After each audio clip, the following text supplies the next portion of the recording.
Victoria McGregor, and I am the meeting coordinator. Thank you for taking the time out of your schedule to be with us tonight.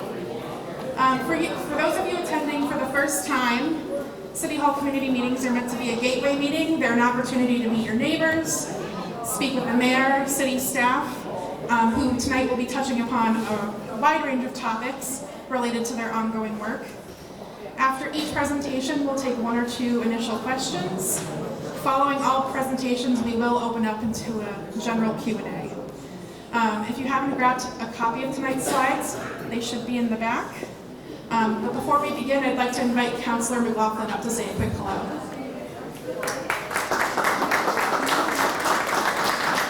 Thank you, everyone. I'm Matt McLaughlin, the Ward 1 City Councilor. I represent you for East Somerville.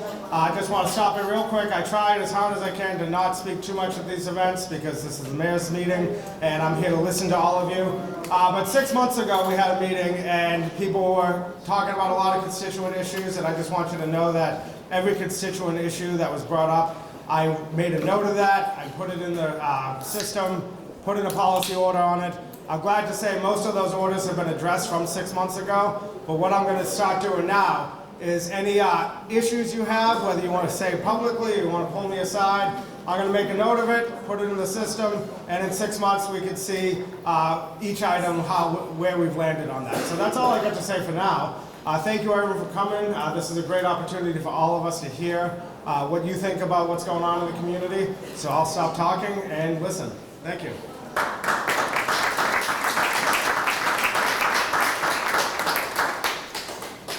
Good evening, everyone. My name is Meredith. I work in the Office of Immigrant Affairs. Tonight, we have interpretation in Mandarin and Cantonese. If you need interpretation into Mandarin or Cantonese, please come meet us out at the table in the hallway, and we will be happy to set you up. I also want to let our speakers know tonight that our interpreters will give you some signals if they need you to slow down or speak louder. So if you see them doing this, that means speak louder. If you see them doing this, that means slow down. And can our interpreters stand up and just wave so everyone knows where they are? There we go, way back there. And one interpreter in the back. Thank you.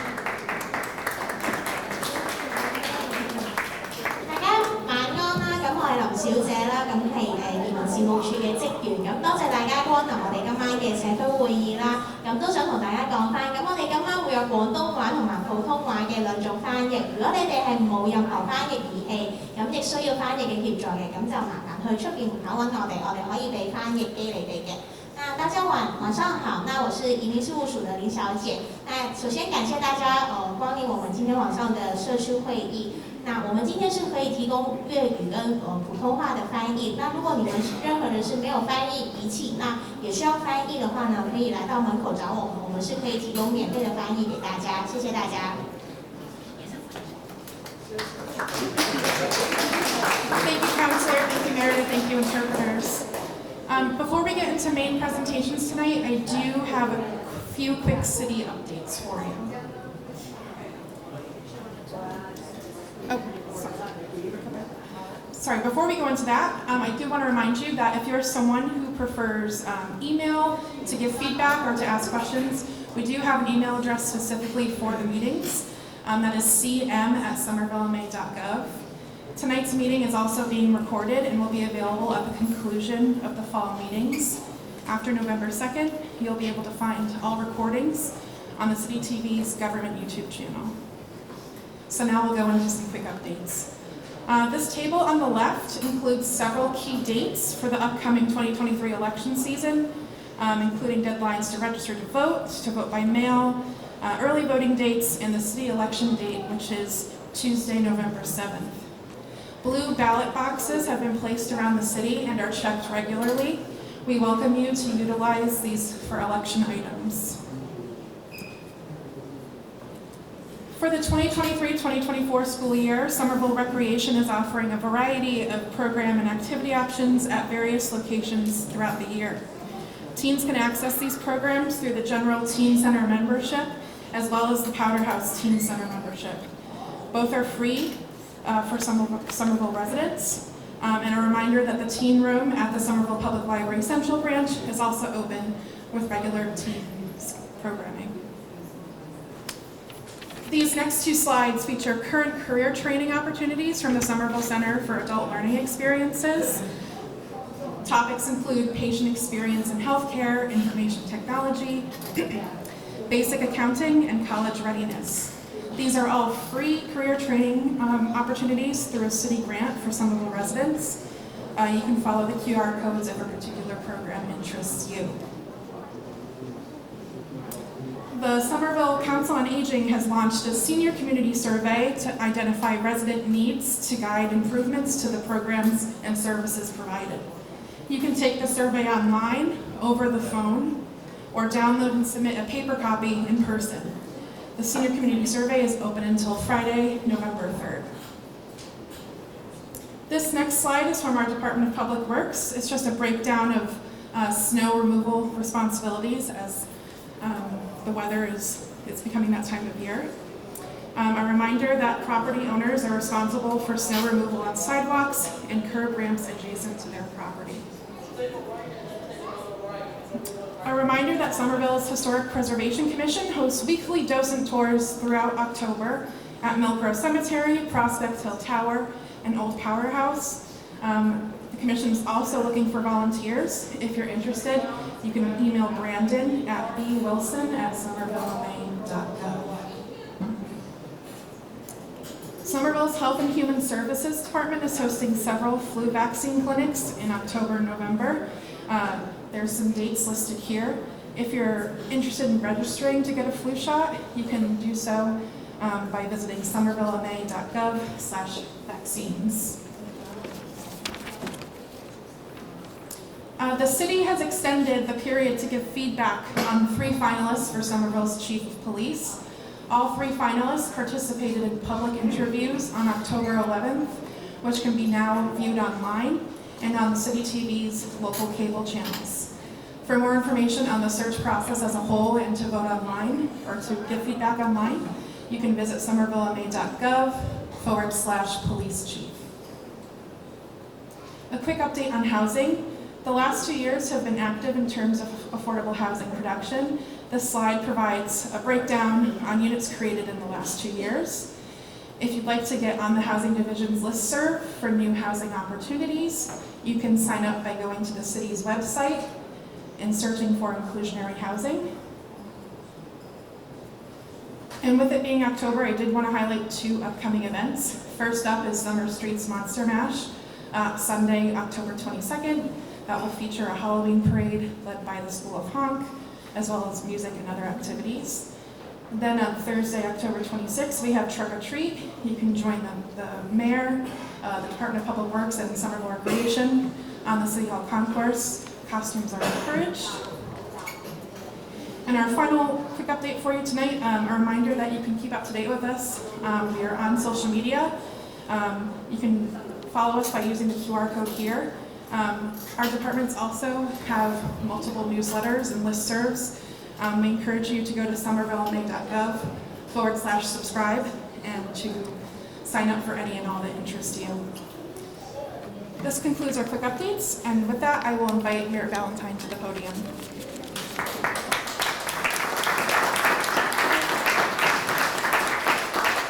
Good evening, everyone. Thank you for coming. It's so nice to see you. I also noticed that there are elected officials in the room that I would like to acknowledge. Councilor at Large Kristen Strezzo. Councilor at Large Jake Wilson.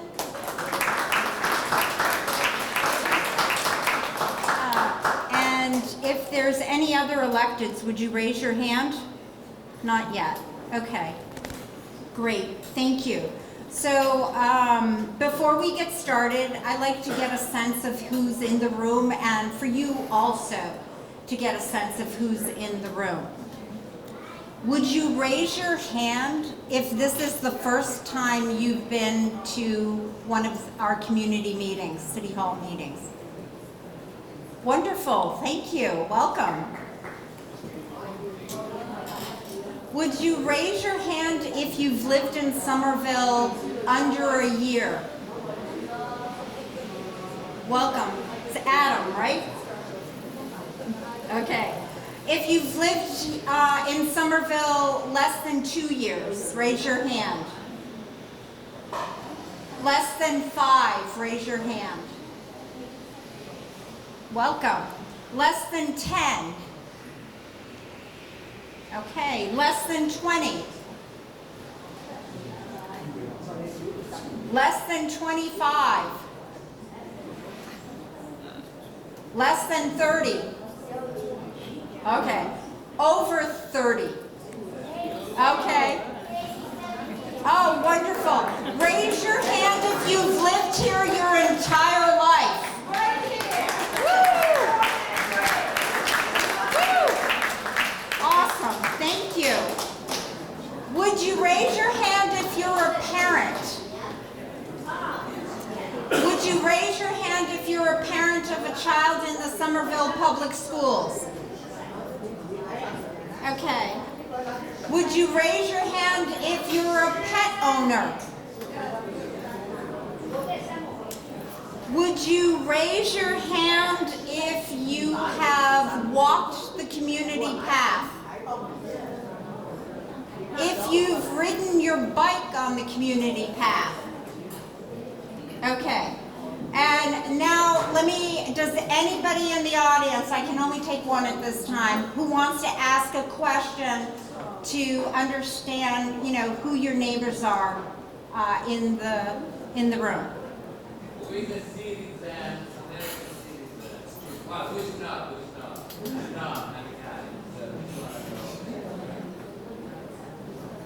Did you hear the...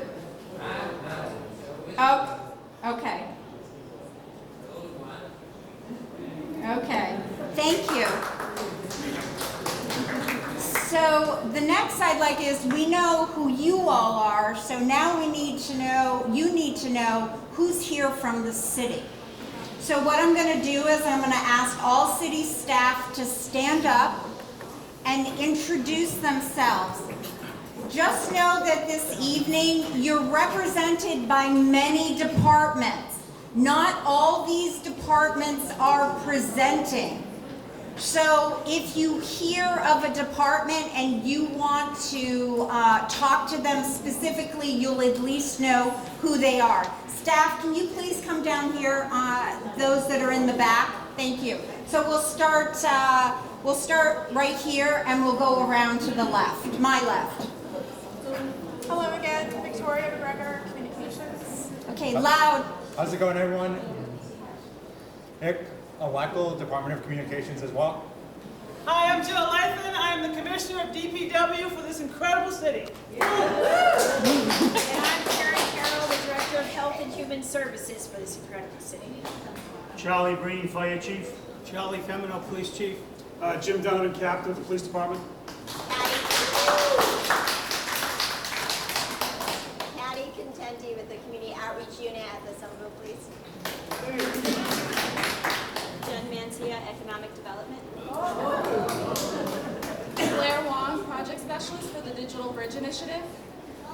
Hi everyone, my name is Emily Sullivan. I work for the Office of Sustainability and Environment. Hi everyone, I'm Mike Filoni and I direct the Housing Division in the Mayor's Office of Strategic Planning and Community Development. I'm Louisa Oliveira, Public Space and Urban Forestry. I'm Madison Anthony with the Planning, Preservation, and Zoning Department. Hi everybody, Melissa Woods, Director of Capital Projects. Hello, I am Sarah Lewis. I'm the Director of Planning, Preservation, and Zoning. Hi everyone, Neha Singh, Director of Intergovernmental Affairs. Hello everybody, Nick Solano, Elections Commissioner.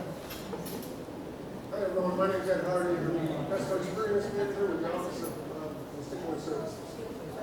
Hello everyone, Denise Molina Capers. I am the Director of the Department of Racial Social Justice, also part of the Mayor's Executive Administration. Good evening, my name is Hawken Brooks. I am also a member of the Department of Racial Social Justice.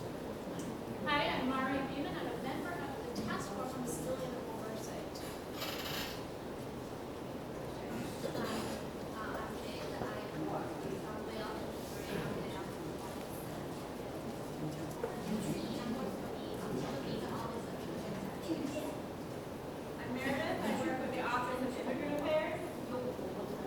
Galliani, Office of Strategic Planning and Development.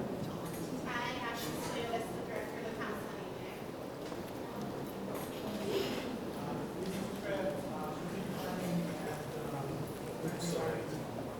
Good evening, everyone. Lamas Vargas, I'm the Chief Administrative Officer for Mayor Valentine Johnson. Hi, everyone. Mark Sanchez, Silverback. Hi, I'm Rebecca Wright, Department of Engineering. Hi, I'm Gina Cortese, Department of Engineering. Hey, I'm Jesse Lewis, Construction Lead, Asset Management.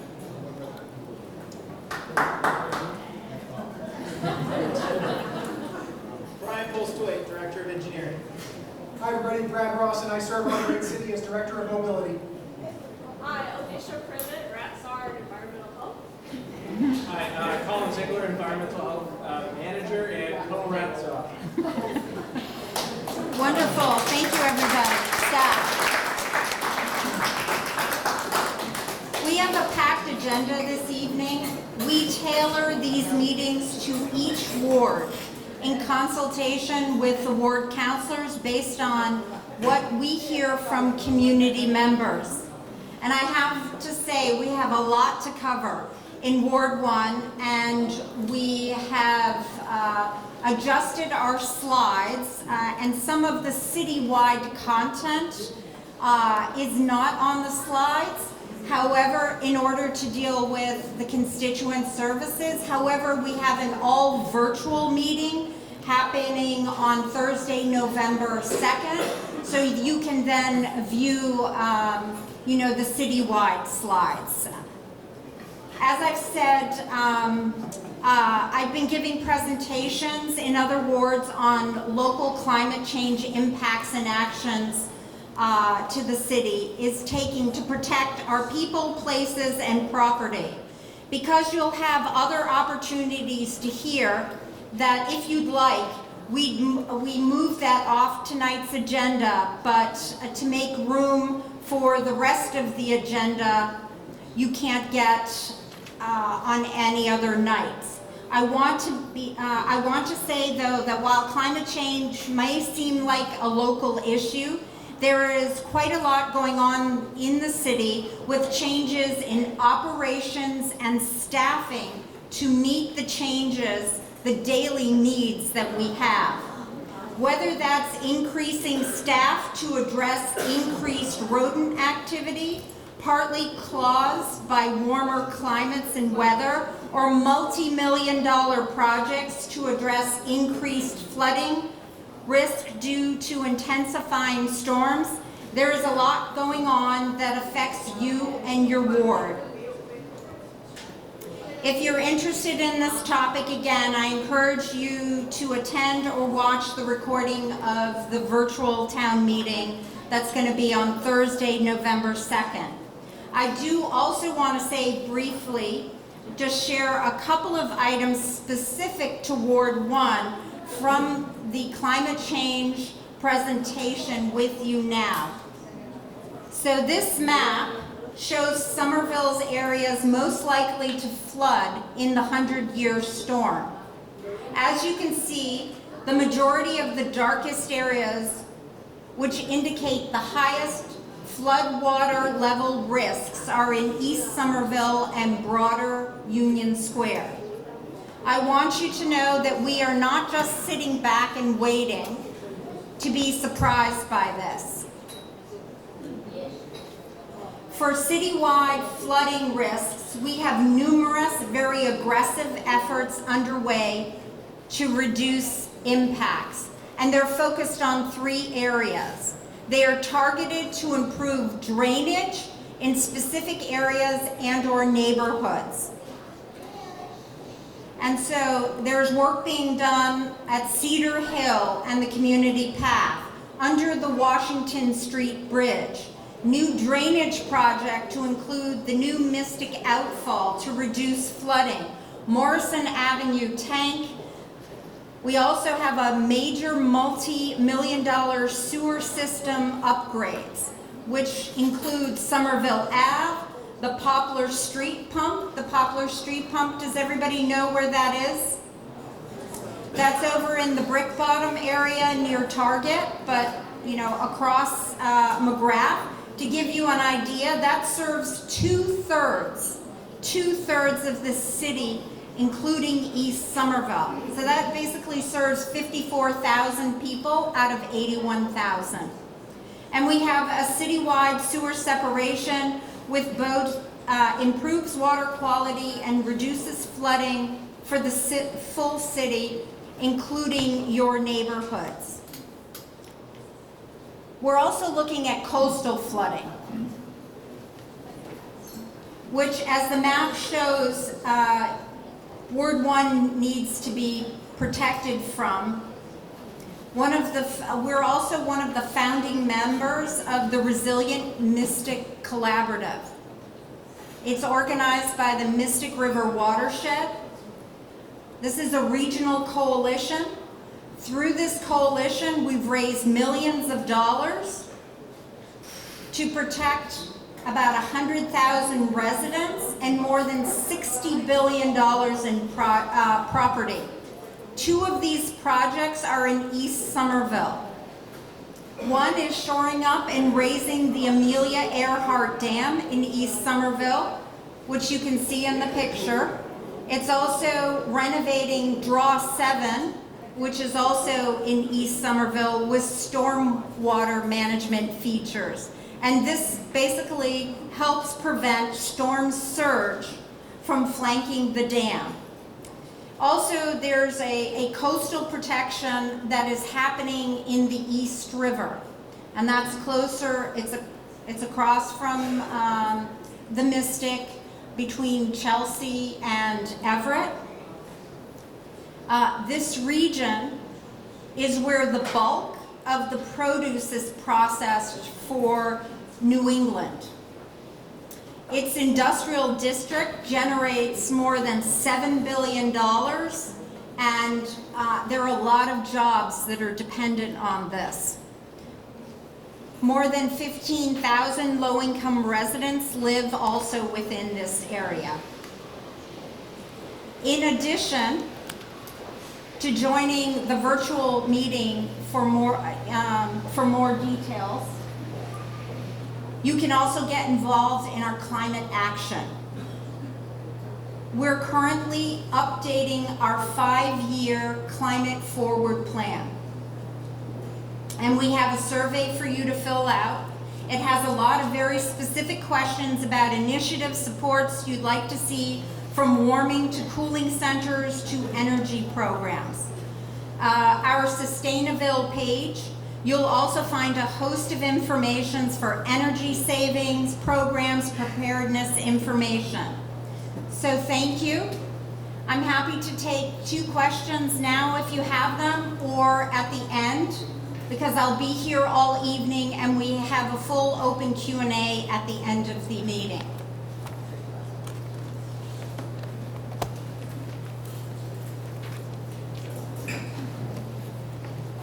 Hi, Mayor.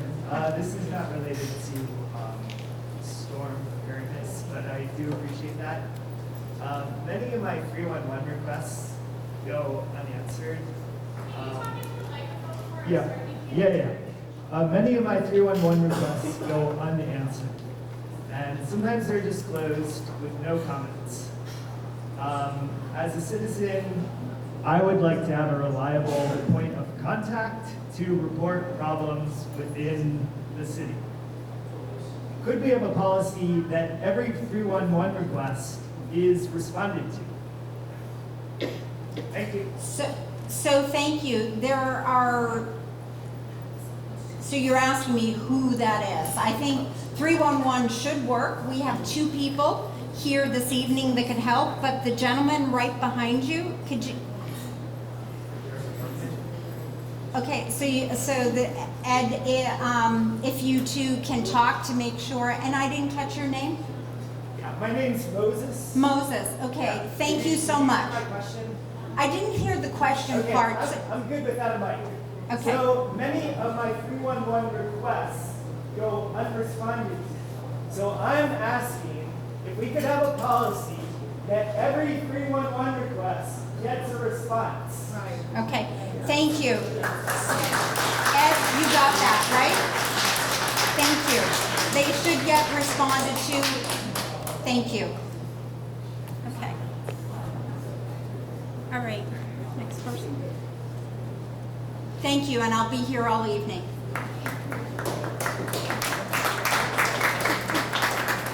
Thank you. Next up, we have Brian, our Director of Engineering, to give an update. Good evening, everybody. The good mayor showed probably one of my favorite slides to not like, and that's the map of that we did of the city that shows all the flooding areas. It's one of the parts of my job that is both very rewarding but also very disturbing, because I know that flooding drastically and intrinsically impacts many of the members of our community. So one of the things that we are doing that's going to impact Ward 1 is we are moving into a new large stormwater separation project around Foss Park. This stormwater separation project will address one of the largest flooding areas in the city. Nick, can you? So, yeah, right there. So this project is one that we presented about a year and a half ago during our citywide stormwater master plan. This is a project that's going to separate the sanitary and the storm sewers in the area between effectively Temple and Foss Park, and from Broadway all the way out to the river. And this will create a new stormwater outfall. This is key. Most of our sewage is combined, and so we're very limited on how we can discharge stormwater into the river because we do not have a dedicated stormwater outfall on this side of the city. Though most of the project is in Ward 4, much of the benefit is also going to be experienced in Ward 1 in two ways. One, in the long term, it creates an outfall that as we separate the sewers in the city will provide us an additional outfall and a place to separate those sewers to. Right now, if we separate the sewers in Ward 1, they just recombine before they go into the MWRA system, which doesn't solve our overall problem. The second piece is by pulling out much of the stormwater that's coming from Ward 4, that creates more capacity in what remains in the combined sewer for the flows that come through Ward 1. So this is a yes and situation where we're able to gain the benefit now, even though over the long term we will be able to separate the entire sewer as we're working towards it. Next slide. So in the meantime, we need to keep our existing combined sewer functioning. Storm sewer separation projects are very long. They're decades-long projects. They're sometimes generation-long projects. We are just beginning this effort in Greater Eastern Somerville. But we have to keep our existing sanitary and combined sewer system functioning in the meantime. And so we're doing two really key things. One, we have a very large program to investigate all of our sewer system in the city. And right now, on the left, in pink or red, I don't know which it comes up to you, we've already completed that as of May of this year. Further south, in the green area, we will be continuing that work, and we're currently inspecting that, and we'll be continuing that by the end of this calendar year. We already know much of the work that we need to do to keep our existing legacy combined sewer system functioning, and that is why we've been moving forward with what we call cleaning and lining projects, where we're doing heavy deep cleaning of the sewer lines, and we're lining them with a plastic or basically a fiber reinforced plastic liner that's cured in place that can support our old brick and clay sewers well into the 21st century.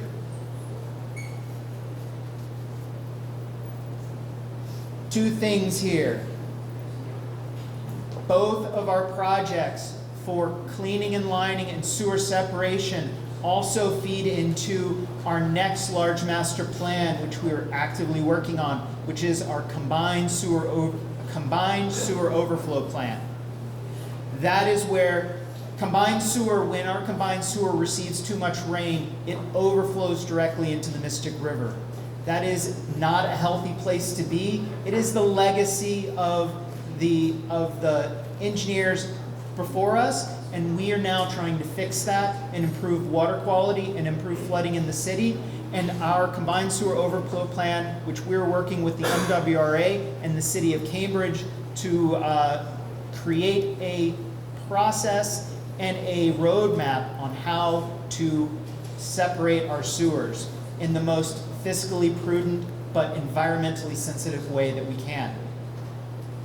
In addition,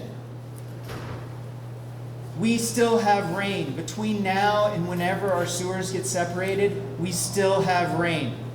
And we have to be sensitive to the fact that rain will flood. And we want to make sure that we are doing all that we can, both as a city, but also as a community, to minimize the likelihood of flooding in our streets and in our homes. And one of the programs that we are developing in collaboration with the Mystic River Watershed Association and our Water and Sewer Department is an Adopt a Drain program. Though we do street sweeping on a regular basis, when storms come, they do collect all of the leaves and detritus that's left over since that last street sweeping event and tend to clog the drains right at the beginning of the storm when we can least afford to have our drains clogged. So we have developed an Adopt a Drain program that encourages and incentivizes us as a neighborhood, as a community, to help the city maintain and clear our drains. And as a bonus, if you adopt the drain near you, I think you even get to name it. So, Drainy McDrainface. Two other key pieces that we're working on. Mostly I'm here today talking about stormwater, but another key portion that we work on in the engineering division is our streets and our sidewalks.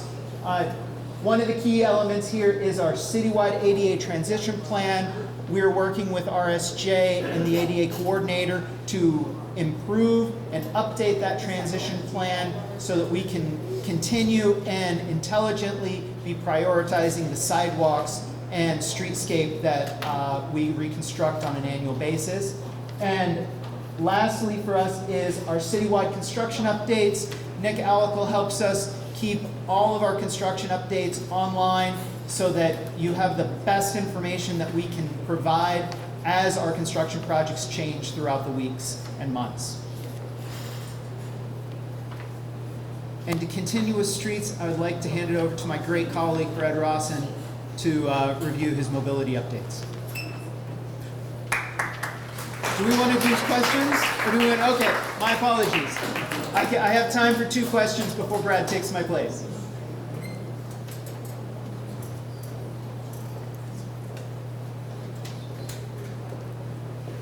Hi, my name is Robert Tarasinski. I moved into this house in 1979.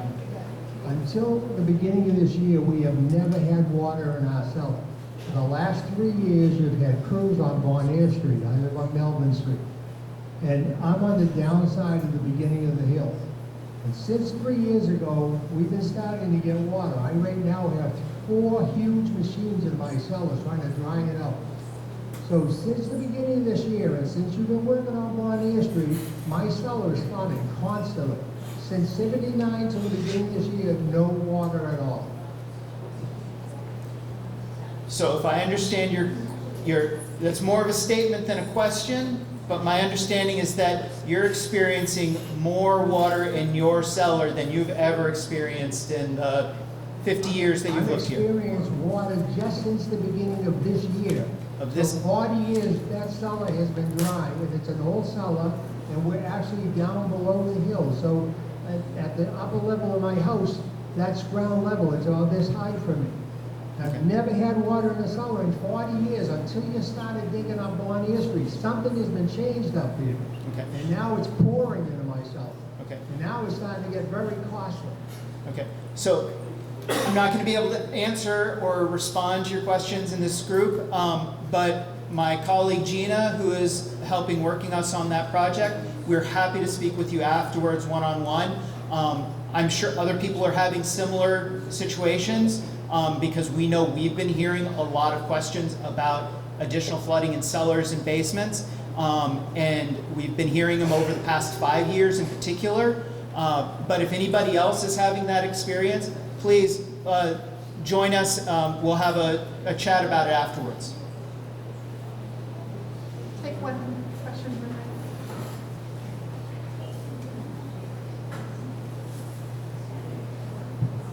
How you doing?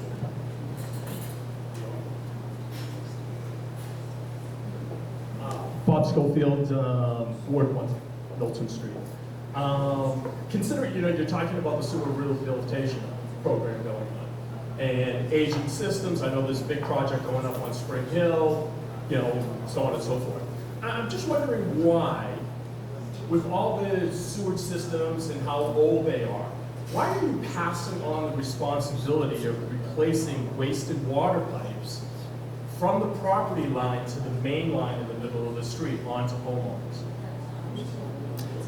So if I understand your question, you're asking why does the city require property owners replace or repair their sewer lateral when it fails? Considering all the other sewage rehabilitation that's being done in the city.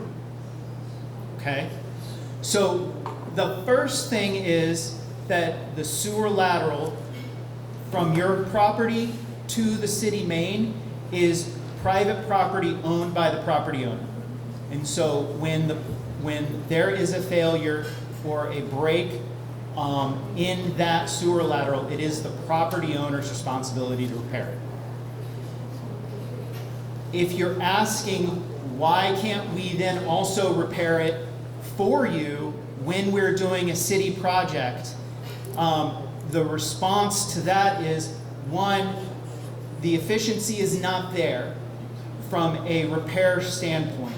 The technology that we're using to repair the city main lines is a different technology than what you would do to repair sewer laterals coming into the system. In addition, not all sewer laterals need to be repaired, and it would be inequitable for the city to repair some people's sewer laterals and not other people's sewer laterals. Follow-up question, has this always been the case? It has always been the case since the city had a sewer system.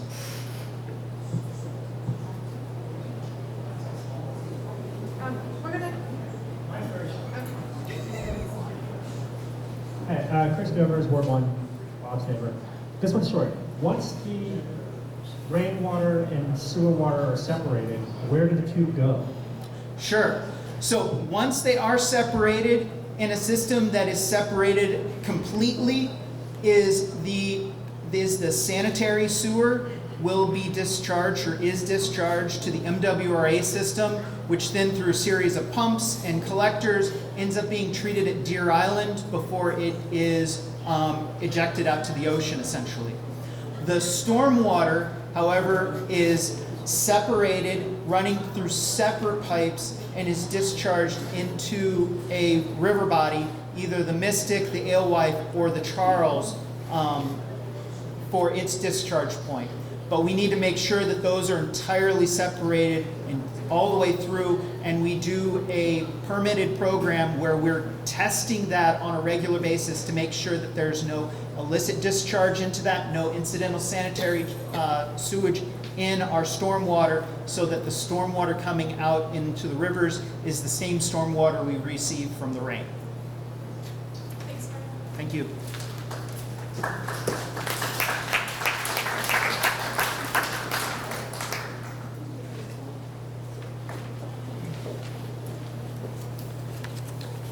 Hello, everybody. My name is Brad Rawson. As I mentioned earlier, I serve our great city as Director of Mobility. I'm also a Somerville resident and a parent in our great Somerville Public Schools. The division that I lead is responsible for a few different things. The one we're going to speak about tonight is keeping our residents safe on our streets. We have heard from Ward 1 residents year after year that traffic violence is a concern, that our crosswalks feel unsafe, that there are too many drivers driving too fast, too many big trucks. And look, let's connect the dots to our history. Your neighborhood, Ward 1, bears the burden of Interstate 93, which Somerville residents fought against in the 1960s. You bear the burden of McGrath Highway. You have a unique set of challenges, and we are empathetic. And I want you to know that you have dozens of city workers working every day to save lives so that you can walk to the grocery store, so that your kids can walk to this public school or the public park or soccer practice, so that you can walk to the post office and not have to worry about the tragic crashes. Who remembers Cheryl Richards, Ward 1 resident, killed by a speeding motorist trying to cross from Assembly Square to East Somerville in 2019? This is unacceptable, and it's our job to prevent it from happening. So I'm going to provide a few quick updates for you all to know that your city has got your back and that we are working on these issues. First, if anybody lives or works or visits and shops in Assembly, you have probably seen great improvements in safety on Grand Union Boulevard. Although this street was only built back in about 2012, it used to be Assembly Square Drive, and then it was rebuilt in about 2012. It's too big, and we hear constantly from Ward 1 residents that they feel unsafe trying to cross from the grocery store at Trader Joe's over to the CVS and the rest of Assembly. And I'm really proud to say that this year, the city's mobility division, working with many of our colleagues, including engineering, DPW, and others, made Grand Union Boulevard much safer than it used to be. Next slide, please, Nick. I mentioned the state highways that are such a part of life in East Somerville. Mass DOT listens to our residents. They listen to our elected officials like Councilor Matt or Mayor Katsiana. They pick up our phone calls as staff, and we ask them to help us save lives on McGrath Highway. Right now, Mass DOT is repairing bridges and repaving the street. And when they do those sorts of things, we ask them to make it safer for people trying to cross from East Somerville to the public library and the high school in Central Hill. Pearl Street is a very scary crossing. We all know this. I'm delighted to say, go back please, Nick, that because of Mass DOT's project, you're only going to have to cross 4 lanes of speeding traffic instead of 6. I want to be honest about the fact that right now this is a construction site and traffic feels congested and it feels like the backups are there. And we hear from some residents that they're concerned that the safety improvements are going to make it less convenient for, let's be honest, suburban drivers speeding through our communities trying to get to downtown jobs or Kendall Square jobs. Our priority is the families crossing on foot from East Somerville to Winter Hill and vice versa. Be happy to answer any questions about Mass DOT's work going forward. Since we saw each other in this room 6 months ago, we are also very proud and very pleased to report great progress on repaving, sidewalk reconstruction, and safety improvements in the East Somerville neighborhood. So let me give a special shout out to my colleague Jesse Moose, Ward 1 resident, who has been managing. Jesse's colleague, Barbara Wright, they have been managing a tremendously complex construction cycle. You all have told us how tough it was to live through the utility construction a couple of years ago, and we came to these meetings and we told you the good stuff is still ahead. When you're actually going to have a sidewalk where you can push a stroller or move a wheelchair, when you're actually going to have a crosswalk like this one that you see out front of this school, where one of our crossing guards was run over by a speeding driver 2 years ago. We built speed humps, and we built raised crosswalks to save lives and keep people safe in this neighborhood. The work is not quite done. You will see over the next couple of weeks, our contractor will come in, and all of those trees along Pearl Street, if you look closely, they don't have concrete at the back of them. They have asphalt. That's a temporary measure. Our contractor is going to be peeling out that asphalt and placing a special material on there that allows water to percolate in, but it also allows the tree roots to grow so that you don't have heaved sidewalks. So Pearl Street is getting the best of the best Somerville only started doing stuff like this a couple of years ago. The next projects that we are working on in your neighborhood include reconstructing Tough Street for safe, accessible sidewalks, for opportunities for green infrastructure and planting, and for traffic calming. Again, focused around the Capuano School and getting people to the Green Line and to the community path extension. Also, we heard in this room 6 months ago, residents of Glen Street on the other side of this school building saying, hey, we want traffic calming too. We're worried about kids and families crossing to the school on Glen. We have a project that we're working on in response to your feedback. The best ways to get involved in these projects, there are web links on these slides. We have great public engagement platforms online. And Nick, if you go to the next and final slide, you will see a couple of online resources that we want to steer everyone to. There's an online map of traffic calming coming. And there's a monthly newsletter that our group offers to try to keep folks plugged into community meetings, surveys, and opportunities to help design the streets of the future together. So I hope that's a helpful, quick summary of Mobility Division's work in your neighborhood over the last 6 months and forecasting the next 6 months ahead. I'm happy to take a couple of questions, and I'll be here all night afterwards. Thank you.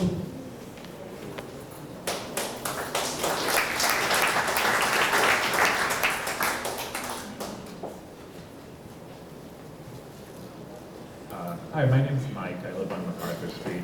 I was just wondering if you could share any details on the city's plans to enforce bus lanes, because it's a little frustrating to be sitting in a bus stuck behind, other people. Mike, if it's okay, I'll repeat your question. The question was about enforcement, and you asked about bus lanes specifically. So, Mike, this is a challenge that all American cities are dealing with.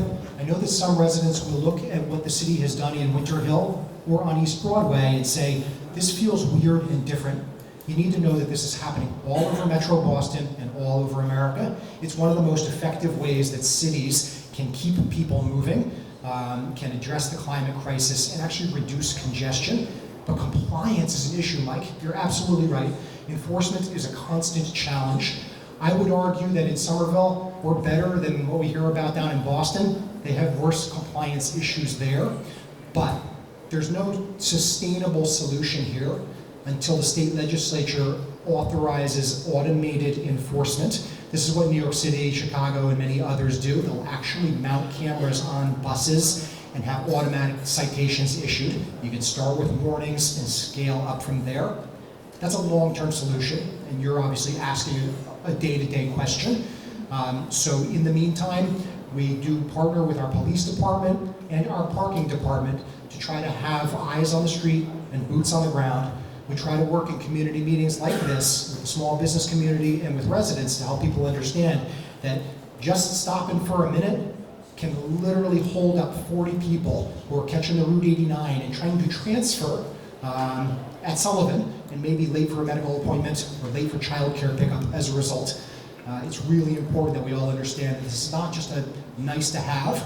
This is an essential part of the urban transportation system, and we all have obligations to act accordingly. The city is constantly working on enforcement activities, but again, the long-term strategy is automated enforcement. We can take one.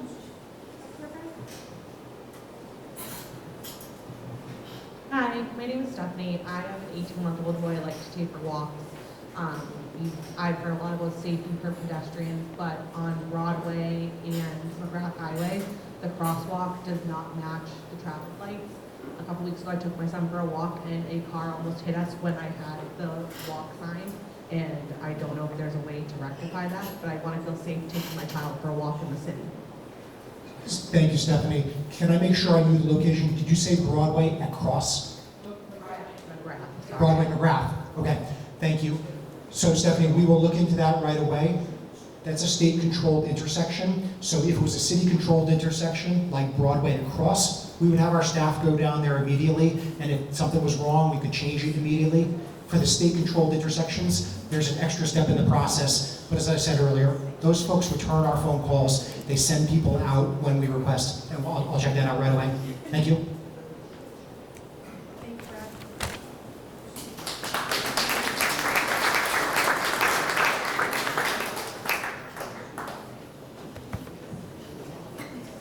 Good evening, everyone. Can you hear me? Good. My name is Colin Ziegler. I'm the Environmental Health Manager and Rat Czar for this great city. I'm joined today by our Rat Czar in training, Alicia Prevets. Very excited to have Alicia join us. So next slide. So I wanted to dive straight in to a little SMART update. For those of you who don't know, the Smart Box Initiative is the city's latest and greatest technology, where we deploy a number of rodent capturing and data collection devices throughout various locations to test their effectiveness and to test the concentration of rodent activity in different environments.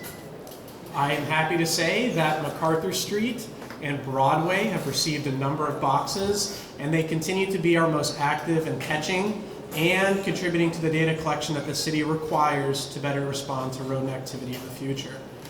I will say, however, this year we had a pretty significant reduction, but it's not a bad thing. We're attributing a lot of these reductions to the education that we've conducted with the many commercial spaces that had a high capture rate, as well as with the many residents who had many issues related to trash containment, landscaping, or many of the other rodent contributing issues. So we're seeing it as a win, and we're looking forward to deploying more boxes in your neighborhood in the future. So thank you. But the most exciting news that I have tonight is the city is implementing or revamping its integrated pest management plan. For those of you who don't know, the integrated pest management plan is the gold standard of rodent control. It's where you approach the rodent issue through a residential, commercial, and public framework.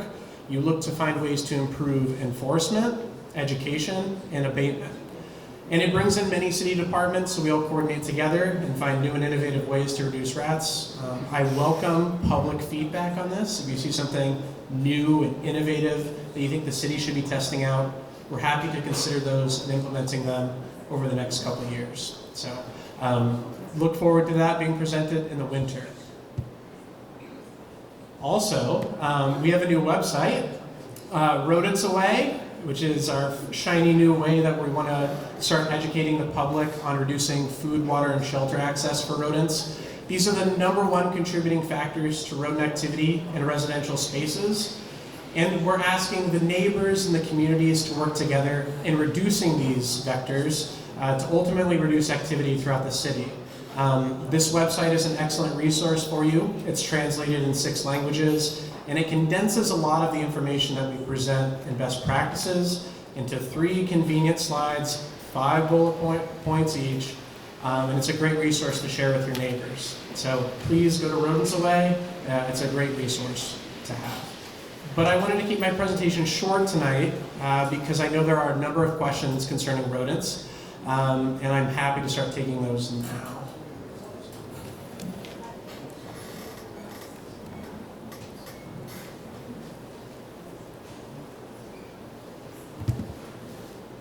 Hi there, my name is Deirdre. I live on Wigglesworth Street, and this last couple of weeks has just been chaotic with rats. I've learned more about rats in the last month. I feel like I should join your team. But my question is, I had to call today because I've had 2 separate barrels that have been completely gnawed through and chewed through. So the first one I called right away to get a secondary one. And my 2 questions are, what do we do with the old barrels that are no longer viable? And then the other thing I found out this afternoon was there's a large backup for getting these trash barrels, you know, the wheelie bins as they're called. There's a backup. When can we expect new barrels, and what do we do if we have to have old ones that have been compromised? What should we do with them? Thank you, Deirdre. It's good to see you again. I'll ask Jill Laylath to step in on that question. Well, hello. Nice to meet you in person. So, Jill Lathan, Commissioner of DPW. So, Deirdre, if you can reach out to us, so we can come by and pick up those barrels, and we can take care of that for you. And any questions, you know how to get a hold of me. We'll go from there. Nice to meet you. Thank you, Jill. Appreciate it. And also, if anyone has chewed through barrels, a temporary patch would be duct tape, sandwich some steel wool in between. It's a nice temporary fix if you're experiencing a lot of activity, but call 311 ahead of time and just be prepared, okay? Thank you. Hi, my name is Sarah. I've lived in Somerville since and I have never seen the amount of rats that are sitting during the day at night. In fact, I'm going to piggyback on the previous speaker. The other night, the rats chewed a hole in my barrel. So in August of 2022, I put in a call and to request a barrel. It is now, what, October 2023? I haven't seen a new barrel. The other night, I come home. All of a sudden, I stop the car in my driveway. I see one rat, 5 rats. I didn't know, I was so rats. I didn't know where they were coming from, but I think they were coming from the down. That's they come from the down. So I'm scared to come out of my driveway to put trash. My tenant is afraid to put trash. And I did call 311 when this happened, and the lady, she called me and what did she say? I'm so upset with these damn rats. I participate in some rodent thing, have people come out to the, to my property and check it out for burrows.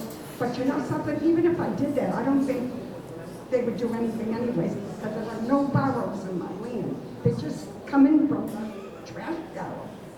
Why is it, and they said that, the trash barrels are on order, but what, for a year and a half? I don't know. Tell me what I should do. Oh, my son-in-law just bought these barrels that will entice the rats, and then they'll drown in the barrel. Commissioner Lathan, yes, so there is sometimes a delay in the barrels with ordering them. After this meeting, I'll come talk with you and get your information to make sure you have what you need. We do have significant supply delays, unfortunately. We just got some shipments in. We have going through our list, but after the meeting, I can get your information and see where you are. And I'd like to address the second part of that question. Sarah was referencing the Residential Rodent Control Assistance Program. That's a program the city provides to residents for free. 3 weeks of baiting and monitoring on your property, as well as information on best practices on how to avoid rodents in the future. So I encourage everyone to sign up. It's a great program to get free rodent control, as well as to interact with a pest control professional on how to reduce them on your property moving forward. So, thank you. Thanks, everyone.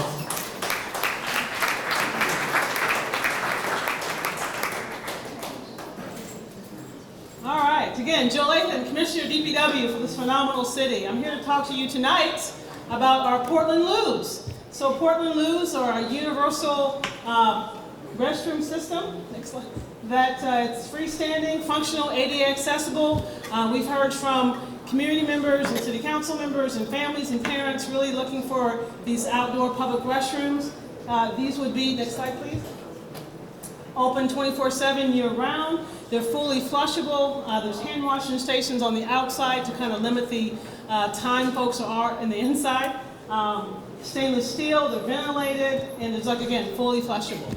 So these are great looking units, as you can see. And this one, with a push for a universal need to have these, we looked at our 3 business districts, and that would be Union Square, Davis Square, and also here in East Somerville. The location would be right out here across in Broadway. So again, it serves multiple uses for general populations, the tourists, the elderly, business district, folks that want to come and enjoy East Somerville, families and parents, those individuals that may be pregnant or maybe have some medical conditions that they need to actually use a facility that's readily available to them. They're also located in our neighboring Cambridge area in Harvard Square. If you're over that way, you can see what one looks like over there. They'll be cleaned regularly throughout the day. At least 3 or 4 times a day, we'll be getting an outside vendor that will be handling the cleaning for these. And we're looking forward and excited about these opportunities for folks to enjoy the city and really experience East Somerville and other parts of Somerville. So we hope to get these installed. We hope to get these installed by the spring. They get handmade once we get them ordered. So I hope to working with the engineering department. Brian's been actually phenomenal working with DPW to get this process along and getting these where the locations are going to be, working with water sewer, make sure that they're appropriately hooked up. So delivered by the spring, and hopefully by late spring, early summer, those will be installed for you guys. So open to some questions.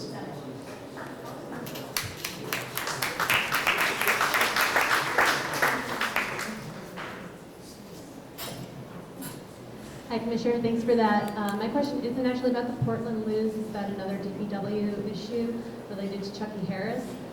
Your staff does a great job cleaning up. I love how it looks, but we still have a lot of trash there. A lot of trash related to alcohol and drug consumption. I know from moms in my area that the staff in Vegas Bonitas has to go before the children come to clean up, so that the children don't come across something that they shouldn't. And my only question is, can we have more cycles of DPW staff coming to clean specifically the paraphernalia related to drug and alcohol consumption? Yes, thank you for that. We just had a meeting today regarding that, and we're looking to hopefully increase the cleaning for those as my crews go out daily to all of our parks and playgrounds. And we are very aware that Chucky Harris can have some increased activity, so we are wants to put more full attention there. So also, please also, my extension is 5110. If there's some issues, please reach out to me and leave a message, and I'll get back with you as soon as I can and follow up. I do have one question here. With the condition of all our trees, shrubbery, bushes around the city that are rat infested, why don't we have a tree department anymore in the city of Somerville? Well, actually, we have some openings. We have a tree warden that's been phenomenal that goes throughout our city. So we do have a tree department. We've been thankful for the city council and the mayor's office. Have funding to have actually staff for a tree foreman and tree workers. And actually, we have a tree foreman that's going to be starting really regularly. And we have some folks that are open to interview for those other open positions. That's not true. Your tree department quit. You're outsourcing it to a private company now. So I'm Louise Oliveira, Director of Public Space and Urban Forestry. In addition to the tree crew in DPW, we have 2 other arborists in urban forestry. So we have a tree warden in DPW and 2 foresters in urban forestry, and the tree crew in DPW. But who's actually doing the work? They all quit. You're outsourcing it to a private company. Why can't you be honest and tell the people that? Well, actually, sir, we use contractors for various services. We actually have phenomenal grounds department that has been doing tree trims, and we have phenomenal highway department that works with our emergency trims. So we're more than glad to have more conversations after this. We can kind of explain But better. why don't you tell them why your tree department quit along with other DPW workers who empty the barrels? They all quit. Why are they quitting on you? I don't really know if I can talk about why someone may choose to leave and go take another A whole job. department? No, not the whole department. So we actually have a phenomenal tree crew and tree in our grounds department and highway department that really work as a I team. beg to differ. DPWs. You're insulting our intelligence. Thank you. Thank you for the question. Thank you, Jill.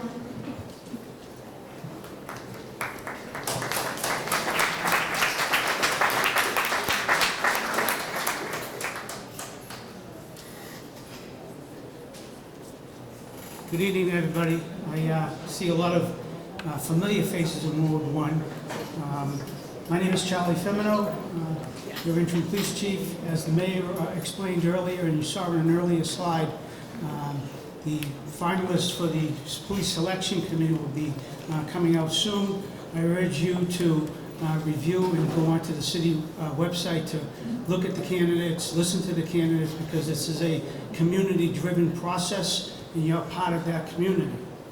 I'm here tonight just to give you a brief update on crime citywide versus your particular ward. Those of you, many of you have been here in previous meetings. Citywide crime has increased 8% over the past year, 12 months. And again, as I stated in earlier meetings in the spring and last fall, most of that crime is being driven by property crime versus crimes against persons. There has been a decrease in robbery and larceny in the city. Ward 1 crime particularly has increased only 3% over the same year period, again, driven by property crime. We've also seen a decrease in robberies. But I'd like to point out just a particular point. Statistics can be deceiving. What does that mean when you say 8%, 3%? 8% is the equivalence of 101 incidents citywide over the past year. The 3% is equivalent to 12 incidents in Ward 1 itself. When you compare that to other parts of the city, for example, opposite sides, Ward 6 and 7, Ward 6 saw an increase of 19% over the past year of 26 incidents, and Ward 7 saw an increase of 27%. So Wards 1 and particularly Ward 4 have seen decreases over the past year. What are we doing as a department? Taking the first one, over the past 3 years, under my tenure, we've been shifting, although you see your ward vehicle, ward patrol car in your ward still for reporting purposes, we've also shifted away from and have included incident-driven policing, which means if there's a particular pattern of crime, if there's a particular crime incidents that are occurring in the area, we'll shift the cars at the appropriate times via information that comes from our crime analyst unit. So if there's a particular, for instance, trend of car thefts in a particular area of the city, we'll have cars deployed into that section. Unless they're responding to calls on their own, in their own areas, they're staying in that area, patrolling that area. We've increased residents' awareness over the past year and a half. We've revamped and we've increased data that we've put on our SPD website so that you can go on there and see not only the crime that has occurred recently, but also requesting public assistance when crimes have occurred and we're looking for your assistance, maybe for an identification. We've prioritized suspect identification in violent crimes. An example of that is, you probably remember earlier in the spring, we had a series of shootings up on Broadway and Boone Square area, in that Temple Street area, and we've put a lot of investigative efforts, over 100 hours of investigative efforts, and what that's yielded was that 4 individuals were identified responsible for that incident. 1 of them have been arrested, and 3 of them have been identified and pending charges. Charges are pending against those 3. And so, that takes literally hundreds of hours. It takes a lot of legwork. So I'm proud of our detective division, and we've worked with local, state, and federal agencies in identifying those persons. That's just one example. We've also identified, if some of you might have heard, that we've had a rash of house breaks up in the Ward 6 area, near Powderhouse Boulevard. And so we've put a picture out on the website. We got some identification information, and we've also identified that person and are currently seeking his location to hopefully make an arrest. We've also tried to start, since COVID started, we've kind of slowed down. This was a program that was successful during pre-COVID. We brought back our Youth Academy. Youth Academy this year was conducted during the summer months. We had 22 graduate youths who came to that program, and they participated in a curriculum that included some classroom instruction, role-playing. They learned some de-escalation skills amongst themselves. They went to a Red Sox game. They learned CPR and first aid. But most of all, they had fun, and they got to know each other. They came on day 1 as strangers, and they left as a little team. And we've had a lot of positive feedback about that program.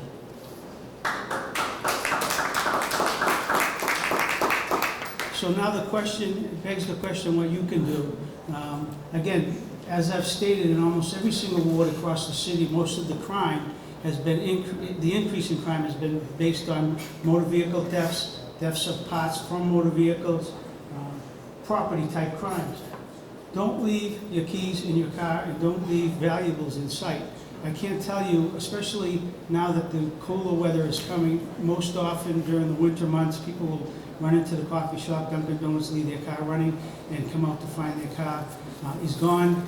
Later to find it down at the other end of the city when someone jumps in and just takes a quick ride for their mode of transportation. So remember to lock your keys, lock your car and leave no valuables in plain sight. I'm not going to read every single one here. With burglaries, again, I can't stress 70% of the house breaks that we've investigated over the last year, the 12-year period, has been as a result of someone entering either a home, either through an open window, a door, a patio door. So please, if you can remember, lock your doors. This year, this session, we talked a little bit about traffic enforcement because over the last several sessions, we've had questions about traffic enforcement. And I want to bring to your attention that we usually put motor vehicles and do traffic enforcement on high volume areas, in streets and intersections, and as a result of whether it be a request by the city council, complaints by the citizens that are called in, volumes of traffic that we our traffic division track. We also got a municipal road safety grant. That's a grant that we apply for each year, and we usually are awarded those monies. It's a grant that separates into different times of the year, different types of enforcement. And you see those types of enforcement here. Just by way of example, we issued about 1,680 citations for one of the biggest complaints is pedestrian cyclists, whether it be one group is complaining about the cyclists, the other group complaining about bicyclists, but we've issued about 1,680 citations under the grant this year. Most of those, about 95% of those citations are warnings based on the philosophy that we're really not trying to be punitive, we're trying to be educational in nature and change driving behavior, whether it's by motorists, cyclists, or even walking pedestrian. We've had some success in that, with all of that, and we hope to continue that. We have listed here support services for what you see, substance abuse, mental health, domestic violence, and sexual assault.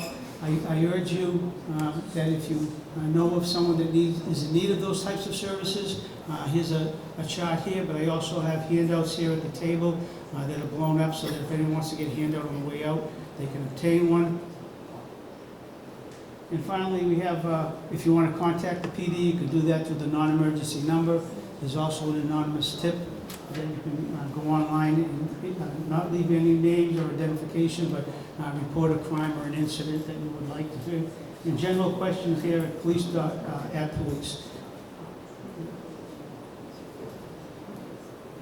Next slide. Before I leave, I'll take a couple of questions. I'm joined by Captain Jim Donovan. Most of you know him. He's my patrol captain. He's assigned to and in charge of the patrol force that you see patrolling the areas, and he's also a liaison with the city council. So most of the questions first come, regardless of whether they come to me directly or otherwise, we divert them to him and he tries to handle them. Hello, sir. Hi. So a bicycle weighs less than 50 pounds and it goes maybe 15 miles an hour, but a car weighs thousands of pounds and it goes really fast. So why is it a good use of resources to pull bicycles over? Well, the resources are used for both. Again, part of that grant, as in addition to the regular patrol force, enforcing traffic when they have an opportunity to do so, part of that grant separates into time frames the traffic enforcement. The motor and bicycle and pedestrian traffic was enforced year-round, especially now that we have so many bike lanes and bus lanes. And believe me, I drive through the city every day and I see violations, and it's an opportunity. People are going to work, people are traveling through the city, and many people are not obeying what they're supposed to obey. But between us enforcing traffic, parking and traffic department itself, which is the primary enforcement agent, they issued about 1,000, I think, tickets for pedestrian versus motorist violations, in addition to our department. And the good work that we're doing in traffic calming efforts, we're trying our best, working with other departments to make sure that we're trying to get those violations reduced. Okay, well, I have a comment. Yep. So I bike every day, okay, and that means that every day my life is on the line, okay, seriously, okay, it's on the line. And I would rather that you pull cars over who are doing things like drivers using their cell phones or speeding. I would much rather you pull them over than spend time pulling bicycles over. That's how I feel. Okay. Duly noted. Thank you. Other questions for Chief Stephanos? I'll be here for the, after the meeting also for additional questions. I am not as aggressive, or I'm not as frequent a cyclist as he is, but I wanted to echo that. I feel very strongly as a cyclist and pedestrian in this city that it is a complete waste. If you see a cyclist doing completely insane things like weaving through the middle of a grab highway between lanes, of course, ticket the crap out of them. But I don't think, for example, like when you are crossing at an intersection and you have 2 seconds between when the light turns and when it's traffic clear, it is actually safer for you to go than not to go. And if we have to be afraid that we're going to be pulled over and hounded by the police because we're doing things to save our lives, and that actually make it safer and more convenient for the traffic, because the cars are going to be happier if they don't have to wait for us. I don't see how that can be a good use of resources, and it's actually going against public safety rather than for it. Thank you. I'll be here after the meeting. If anybody has any specific questions, I'll be here. Thank you.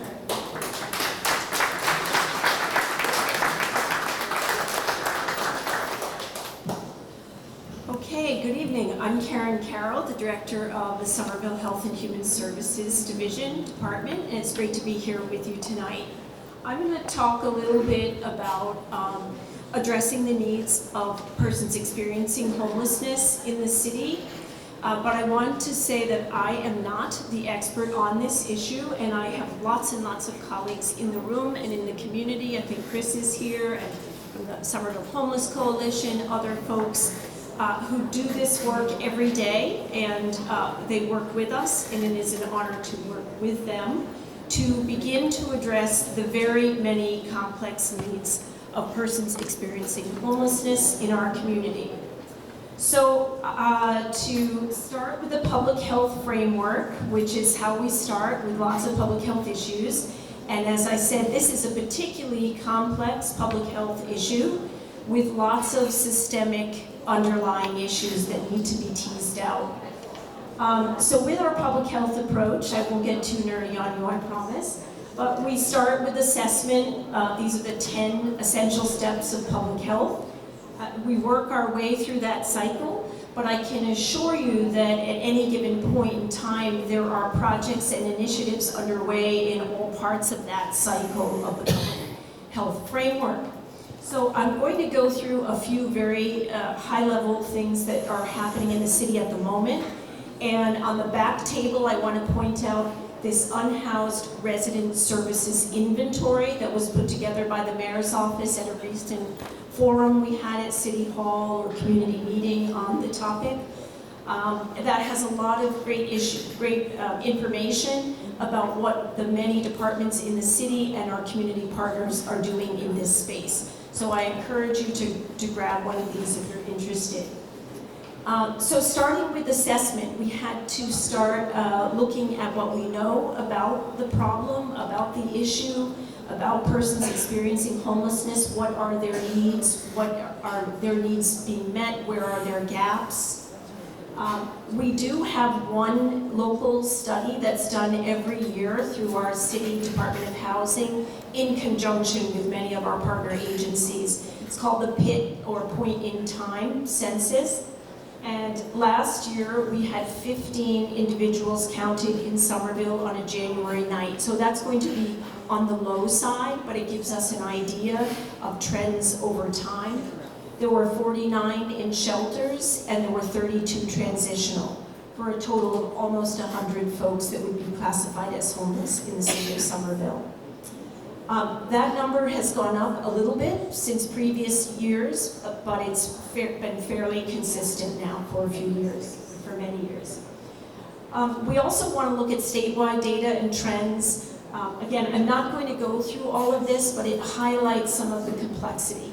Domestic violence is one of the leading causes now of homelessness, so it's something that needs to be taken into account with different partners and different strategies.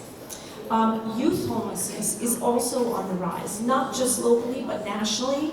And again, this is a unique issue that has unique challenges and unique solutions. and different partners that we need to be working closely with, like Regina in our public schools, who deals with this very, very vulnerable group of youth and engages in prevention activities as well as responds to these complex needs. Again, the chronically homeless have some of the worst health outcomes. I don't need to tell you that. Over 50%, it's estimated, of chronically homeless also have a substance use or mental health disorder. So again, it's complex, and we have to come at it with lots of different tools when we approach issues. So lately, we have been reviewing some of this data. We've also been requesting some additional data from some of our partners like Fenway Mobile Harm Reduction Unit that come out to East Somerville as well as other parts of the city. They track for us some very specific key metrics that we've asked them to, including syringe disposals, number of clean needles given out, numbers of encounters, referrals, and we have a little bit more of a sense of what the needs are through that data collection. We also have data on referral and client needs from the newly opened Somerville Homeless Coalition Engagement Center that recently opened in Davis Square that was supported by city funding as well. And that's been open almost a year, and they are collecting a lot of data as well and sharing that with us. Some things that we learn are about the needs for just resume help or job hunting, and we've been able to connect them with our city HR staff and other folks in the community, other agencies doing job seeking or job skills, professional development.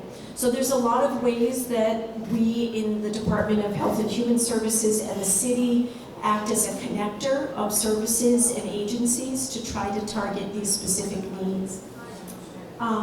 You can go ahead and turn it to the next slide. So some of the policy planning, which is that middle phase of the wheel in the framework, these are where we decided to focus. These are the basic safety and human needs that people have, including getting out of the elements that are extremely dangerous in the wintertime. So last year, many of you know, the city opened a small overnight warming center that was opened 4 or 5 times based on meeting a threshold of temperature. This year, we hope to expand that for more time and more of the winter, for more of the winter period. So we are working really hard right now with our community partners to make sure that there are spaces available to keep people warm in the winter months. Also, we talked about public bathrooms and facilities. So we've increased the number of porta potties, and now we will be excited to have Portland loos, which are there year-round, unlike the porta potties that have to get moved in the winter months. Okay, we're jumping right along here to increasing outreach services. So we're looking to have some additional outreach members working that would be city supported, or we would help with the funding to go along with a potential shower van, which is one of the huge unmet needs of this population. So the Somerville Homeless Coalition is working on a van that will be a mobile unit that will move throughout the city, including East Somerville, to address the needs of this population, providing showers and then providing some basic outreach on site. So we are excited about that. We're also excited about partnering with Connexion in this side of the city. They have offered their space graciously to the Somerville Homeless Coalition, who is establishing a kind of small satellite presence there, engagement center. That's my word, not theirs. But they're going to be on site and in a different part of the city so that we can hopefully reach everyone who needs services. We are partnering as a Department of Health and Human Services with that effort to provide flu vaccines. That's going really well so far, and we hope that we can build on that. The SOIA department is providing translation, and we will continue to assess the needs and try to plug in the gaps, plug those holes where we can. I talked a bit about substance use support. There's a lot going on in that field, and I think Captain Donovan is going to talk a little bit about CORE's work as well. But we hope to have a prevention-focused community health worker within our new division of community health workers before the end of this fiscal year.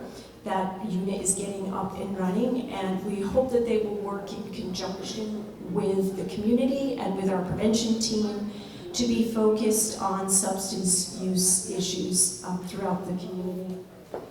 And then there's our housing team. There are many initiatives, and some of those folks are here tonight, but they are doing tremendous, tremendous work on the prevention side. And that's, again, the gold standard in public health. If we can prevent it from happening, that's always going to be the best way to go.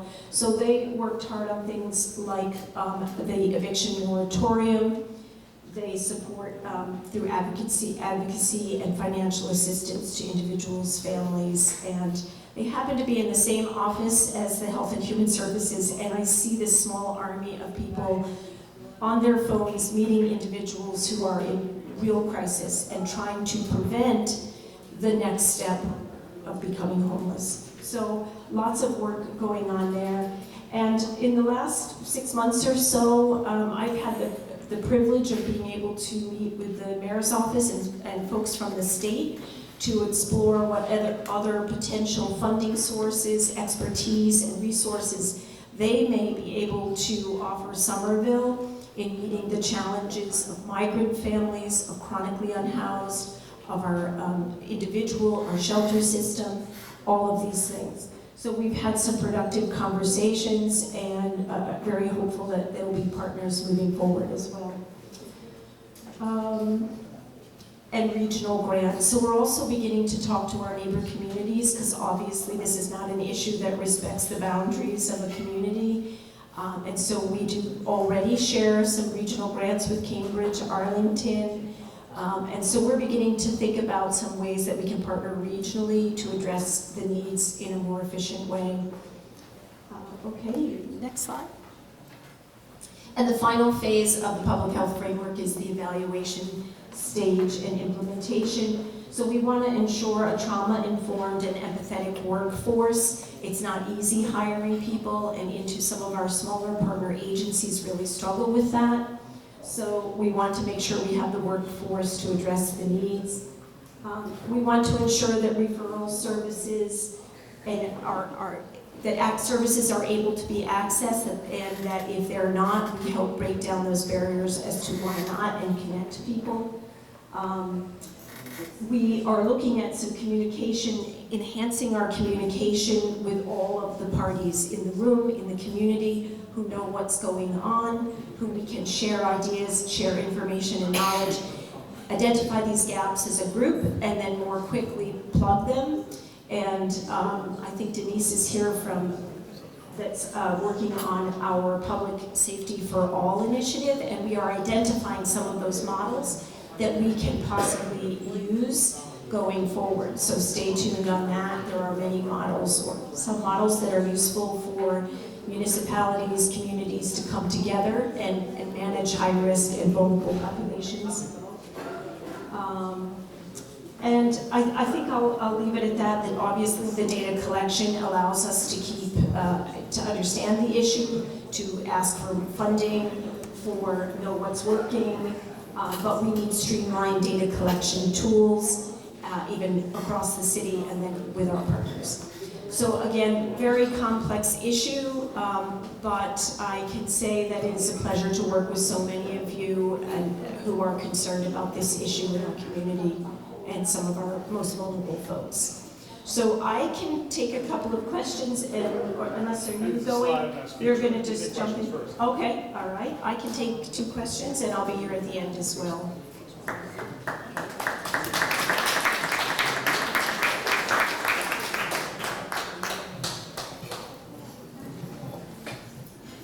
Hi, my name is Jessica. I live on Michigan Ave, and I am the mother of 2 little boys.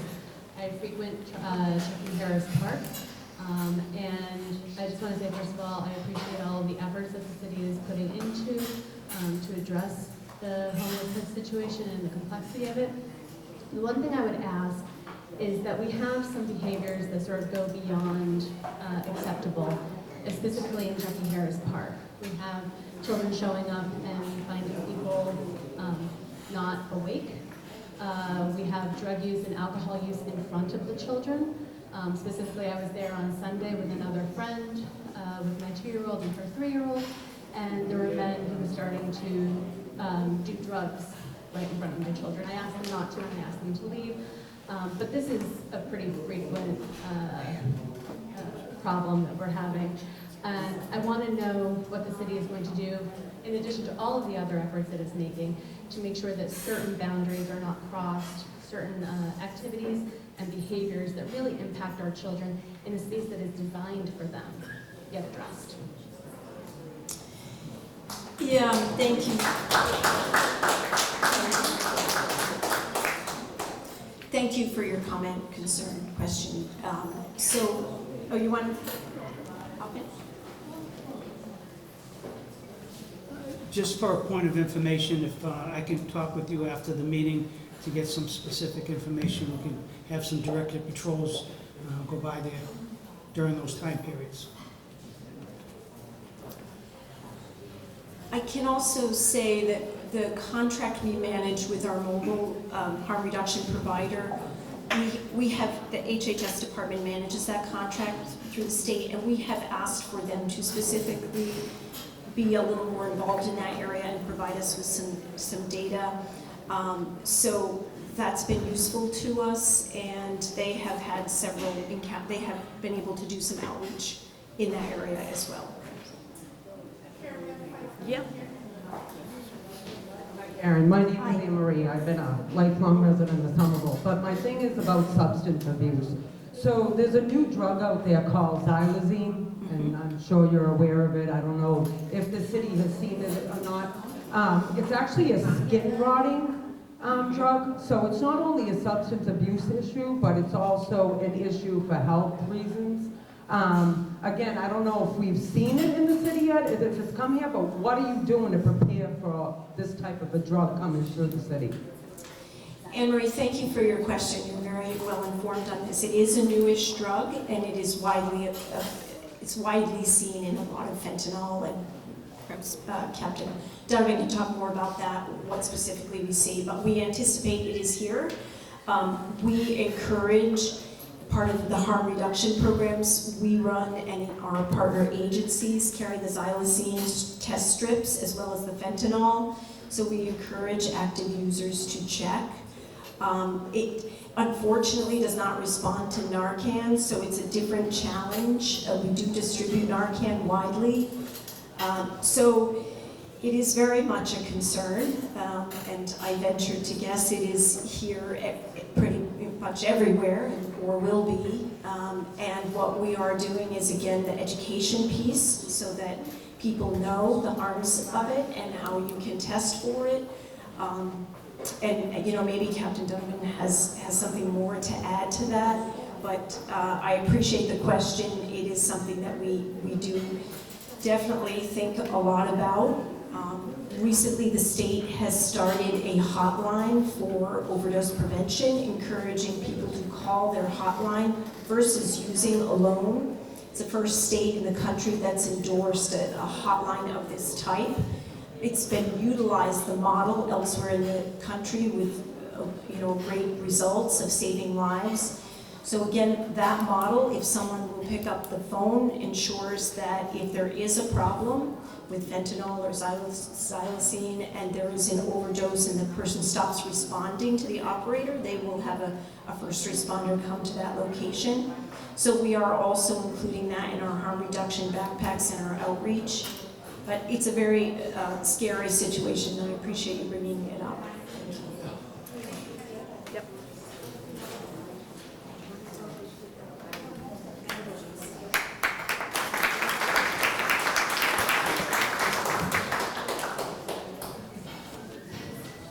Tall, and I hate bending over. On your point regarding the xylazine, we have not seen it. I read most of the reports and not all the reports, and I haven't seen it yet, but I am aware of it. And I know our narcotics officers are aware of it as well. Just to start off, I know that East Somerville, our homeless, our unhoused population, East Somerville has been a concern. What the police are doing, our toolbox is limited, but we are using all the tools we have accessible to us. We have a standing direct patrol in Lower Broadway, in the Franklin Street, Broadway area. We do hit Chucky Harris Park frequently as well. We know that's a problem area as well, although we do not have direct patrol specifically for that right now. Officers have been instructed to document any specific purpose, any specific incidents of non-criminal intervention. So, what that is that there are court-ordered interventions we can pursue. It's not something we do very often, and it takes a significant amount of documentation with a specific person. We can have them evaluated in court by the court clinician, and they can voluntarily commit somebody. Again, that's not our first option. It's one tool in our toolbox for someone that we see, getting to the point where they're not able to take care of themselves and they're harmed themselves. We've met with all owners of all the liquor stores on Lower Broadway. We've spoken with them. We've advised them as to their responsibilities under Mass General laws, as well as their responsibilities on the licensing in the city of Somerville. Made it abundantly clear that they cannot serve someone who's openly intoxicated. We also created the Community Affairs Unit. The chief created the Community Affairs Unit recently. That consists of 1 sergeant and 2 officers. And what they're doing is they're working with our core department. Patty Contentes here tonight. They're working with our core department on things just like this, the homeless population, the unhoused population on Lower Broadway. What Patty does is Patty calls through all our calls for service, our mental health calls, our substance abuse calls, as well as your 311 calls that get diverted to the police department. She takes those calls, she speaks with Sergeant Gobiel, who's in charge of that Community Affairs Unit, and they're working together. This just started this week, last week. They're working together, these 2 officers, to do some more outreach as far as our unhoused population goes. We've also talked to my officers about accountability. We spoke about, you spoke about Chucky Harris Park. There has to be some level of accountability, and we know that. But I will also say is this is one of those this is one of those things like drugs where you can't arrest your way out of it. Merely arresting people who are consuming alcohol in public, sure, we can do that. We bring them down to the courthouse. The judge knows they're unhoused, lets them go, no bail, and they're back out in the street. It's a circular routine. So we have been working with our community partners, the core unit, Health and Human Services, to address the issue in a holistic manner. I can take any questions that anyone may have. I can also say that your city councilor, Nat McLaughlin, is always in contact with me to the point where my wife's questioning who Nat McLaughlin is. So you are well represented in Ward 1. Nothing? Any questions for Captain Donovan?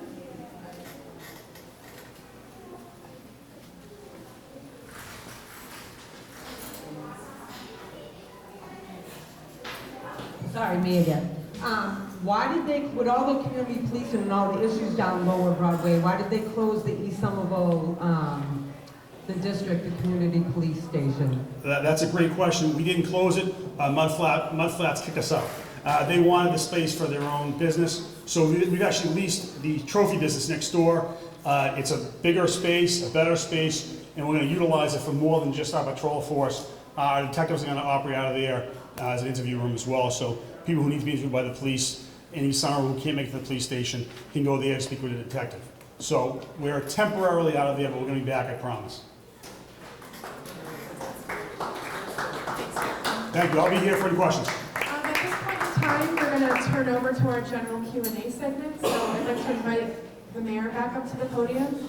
Any staff, if you're not towards the front of the room, if I could ask you to please come this way in case there's a question that you could better try to answer for.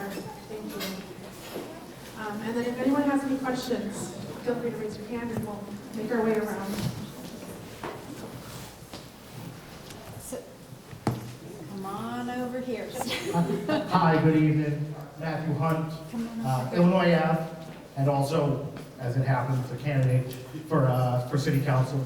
And so my question is for the esteemed councilor, McLaughlin. And that, I'm wondering why you didn't make yourself available to debate. Is it that you're afraid of me personally, or you just disrespect the people of Ward 1 that much that you don't want to engage with the democratic process? Do I need to respond to that? No. Carol. Yeah. This is actually the city hall, excuse me, Counselor. So if, you can talk to Counselor McLaughlin, please, afterwards. Mr. Schofield. Thank you. Can we get an update on 90 Washington Street?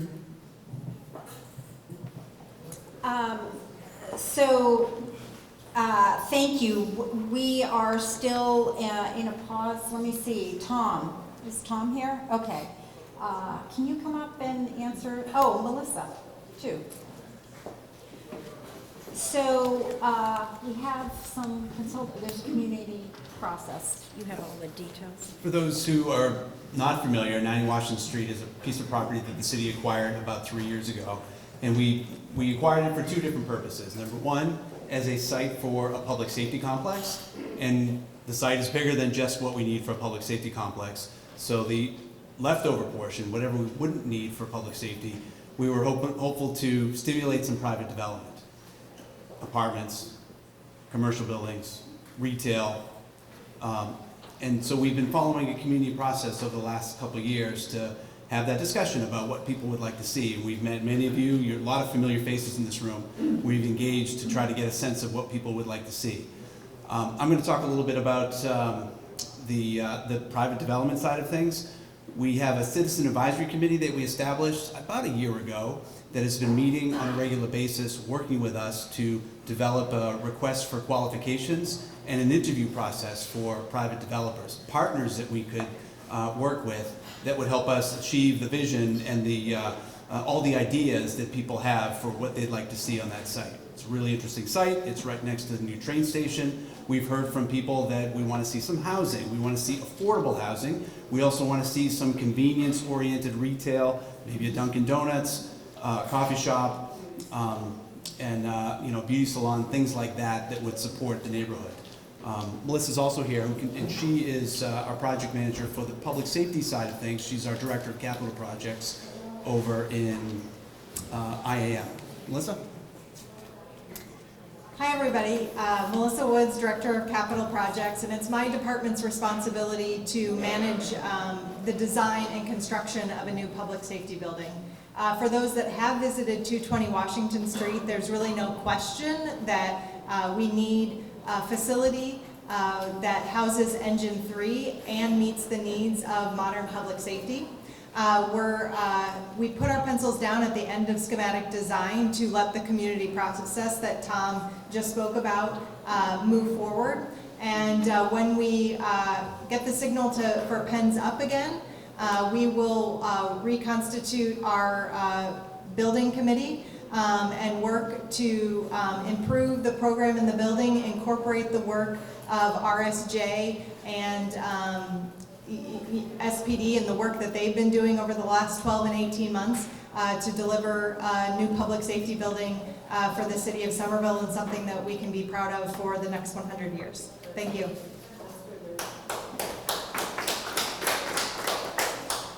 Mayor, next one, please, here. Why hasn't anybody talked about the injection site that they're putting in Somerville? I'm sorry, could you repeat the question? That they're Injection putting in? site that you're talking about putting in East Somerville? No determination has been made on the location of that. We're still developing wraparound services with our community health workers. I don't know if you could add a little bit more to that, but no decision or location has been determined. Thank you. Thank you for the question. We have been continuing to build on the feasibility study that was done by Fenway probably a year and a half or so ago that talked about the benefits, what we would need in the space. A group of our city staff went to New York to see the prevention site there, overdose prevention site there. And so there continues to be a lot of work in that space.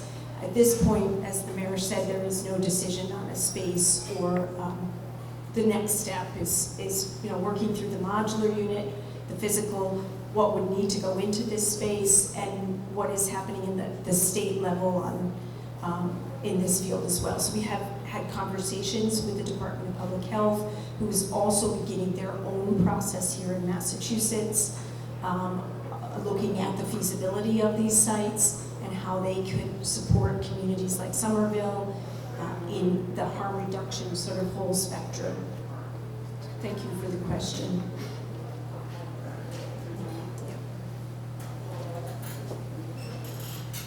Hi, my name is Timothy. I'm just sorry if it's been asked since I came a bit late, but I wanted to know if there was an update on the Kensington connector. Brad, thank you for the question. I didn't hear your name. Timothy. Timothy. Thanks. Timothy, thanks for the question. Folks, Timothy's referring to the Kensington Connector, the underpass that connects the Stop and Shop in East Somerville over to Assembly Square, which is owned by the State Department of Transportation, Timothy. The city has been working with DOT to do public art, to do lighting upgrades, and actually even things like drainage upgrades. We've made a series of them, and now we're in the design phase for the next ones. We've had some cool community meetings, and we'll be probably launching another chapter of those community meetings in 2024. So stay tuned. And in the meantime, I also want to call attention to the raised crosswalks that Mass DOT built at our request to keep people safer as they get to the Kensington. So stay tuned for more. We're in the back here, ma'am? Yeah. Hi, Dorothy. I've seen some advertising about the upcoming flu clinics, but nothing about an upcoming COVID booster clinic. Okay. Yet I see other cities having them, so wondering if Somerville is planning to step up and help its residents get vaccinated. Thank you, Dorothy, for the question. Hi, Dorothy, and forgive me, I was speaking with another constituent, but I think the question is what is happening in COVID vaccines in the city? Is that the question? Okay. Yes, we will have some, and there were flu clinics listed, and those are happening first. As you know, the COVID vaccine, the newer vaccine, was just approved and released. We have to go through a process with the state and our local Board of Health of getting standing orders, ordering those vaccines, which we have done just today, the COVID vaccines. So we will be getting those in the next few weeks probably, and we will start planning for some COVID clinics as well. I can tell you that our initial efforts will be highly targeted, as I talked about previously, to our most vulnerable residents. So we'll be working with seniors, persons experiencing homelessness, and several other clinics in the community. And then we will move to broader clinics that will be open to the public, but we will have a handful of both flu and COVID clinics that will be open to the public. So stay tuned and watch our website.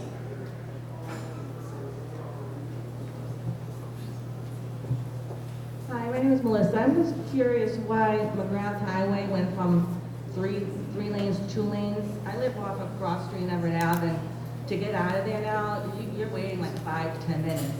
I'm not sure, is that a bus lane or is it something else?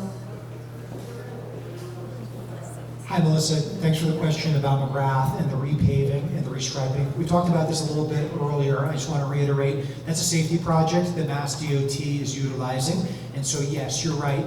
Most of McGrath is 3 lanes in each direction, but then at big intersections like Pearl Street, it actually opens up to 4 lanes in each direction. And like, you actually think about what that means for a pedestrian to try to cross. That's like 60 seconds worth of crossing. So Mass DOT's safety project eliminates one of the through lanes to make it safer for people crossing the street. So that project is still in its construction phase. They'll finish it next year. And yes, it has been trafficy lately, and we are constantly working with Mass DOT to like update the traffic signal timing so that people can get in and out of the neighborhood. It's definitely an adjustment period right now. We do ask for your patience as that construction is So completed. where are they crossing? It was 3 lanes, now it's 2. When I walk in the morning, I can see the cones. You still have a sidewalk. I'm not sure why all of a sudden, you're taking that extra lane. It's not at the end where the crosswalk. Oh, excuse me, Melissa. Yes, so ultimately Mass DOT, believe it or not, they're adding big bike lanes on McGrath itself, which is really, really interesting from Mass DOT's standpoint. Again, it's going to make the streets safer, but it's not going to be completed until next year. So you can expect those construction barrels through the winter and into the spring. So it's going to be a bike lane then? That's correct. And then, one more thing, I'm sorry. No, please. I know how you guys repaved over take those additional parking spaces away? You know how the little white lines now? Sure, Melissa, I think your question is about some of those, what we call daylighting or clear corners areas around crosswalks where there's like the zebra stripes by the Edgerly School, for example. So those are places where it was not legal to park before. Mass law prevents parking within 20 feet of a crosswalk. And so the painting actually just reinforces and makes it easier for motorists to know that they're not allowed to park there. It makes it easier for enforcement activities. But here's the real critical thing. We have an extra 400 students at the Edgerly now. And so we thought that it was really important so that sight lines for those crosswalks were not blocked. That's why you see this right here. I'm right over here, and you know what? You guys took the parking away, and now some people are blocking my driveway in the morning. So I think maybe it should have been thought a little bit more, not taking as many. So if you have people blocking your driveway, please call 311. We've got parking control officers and directed patrols from police constantly in the neighborhood. That's not okay, that's not the intent.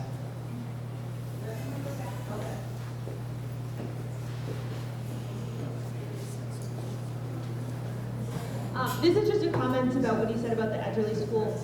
We don't just have more students, we also have all those teachers now parking on Cross Street, up and down the street. My parking lot gets blocked almost every single morning. The police officers who are directing traffic at the start of school said, just have patience. We don't have enough parking up and down Cross Street. And a lot of spots that have been used, not around crosswalks, just nearer driveways, have now been blocked off. So we have everyone who lives in East Somerville still parking, in addition to all of those new teachers, but fewer parking spots. Just to make sure everybody heard the question, it was about teacher parking associated with the Edgerly relocation. So again, I hear you and I want to validate what you're saying. Please know that the city has been working with the public schools to try to provide information for our staff and educators to say, hey, park over here or not over there. The educators complain too, right? They don't want the uncertainty of showing up and having to look for parking on the busy streets. As a result, we've given them maps and directions to park at places like Foss Park, where there's a city-owned parking lot. Another thing that the city has done to reduce pressure on the neighborhood is provide free Charlie cards, T-passes, bus passes for all educators and staff in the public schools. We haven't got it perfect yet, but we are mindful of what you were saying, that those pressures are difficult, and we're trying to solve those problems. Sorry, me again. Back on parking now, since you're on parking. So you have a development going over here on 57 Broadway. It's slated to be a 4-story mixed-use building, retail on the bottom, 4 units on top, 2+ bedrooms. But in the whole thing, the whole plan, there's absolutely no parking. No parking, whatever, for the residents. You're putting in a retail space there, and you're not allowing any parking for the retail. But the best part is, in the plan, it's stated that some section, I don't know what law, code, ordinance this is from, because I haven't been able to find it, but it states that payment in lieu of parking.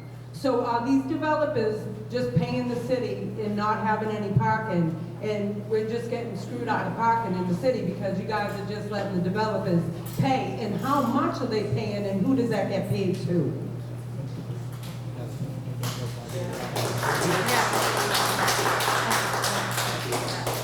So, Mary Ann, right? The question was about for new developments that do not provide parking on site. That was your question, right? And whether essentially those new residents would be parking on the streets, putting even more pressure on the system?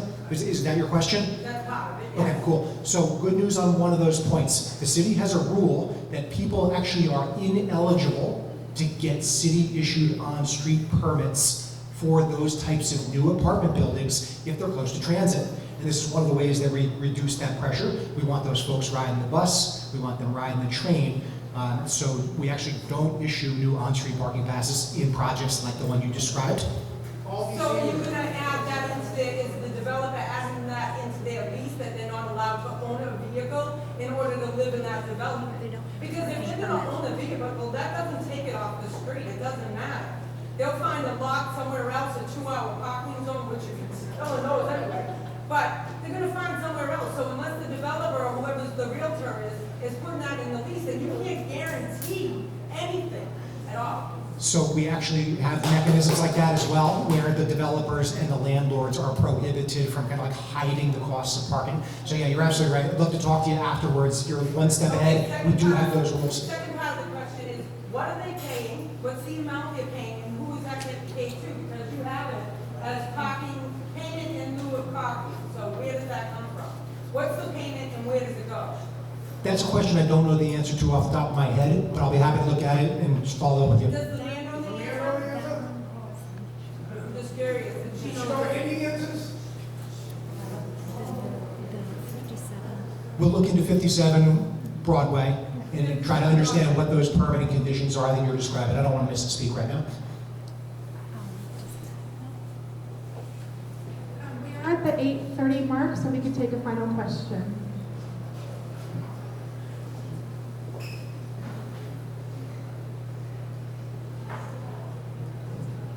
Hi, my name's Jeannie, and to bring it back to private developers, I'm just wondering what's going on with 246 Broadway, which abuts my property, and we had, there was a hearing which the property was deemed architecturally significant, and then the second meeting, somehow it was slated for demolition.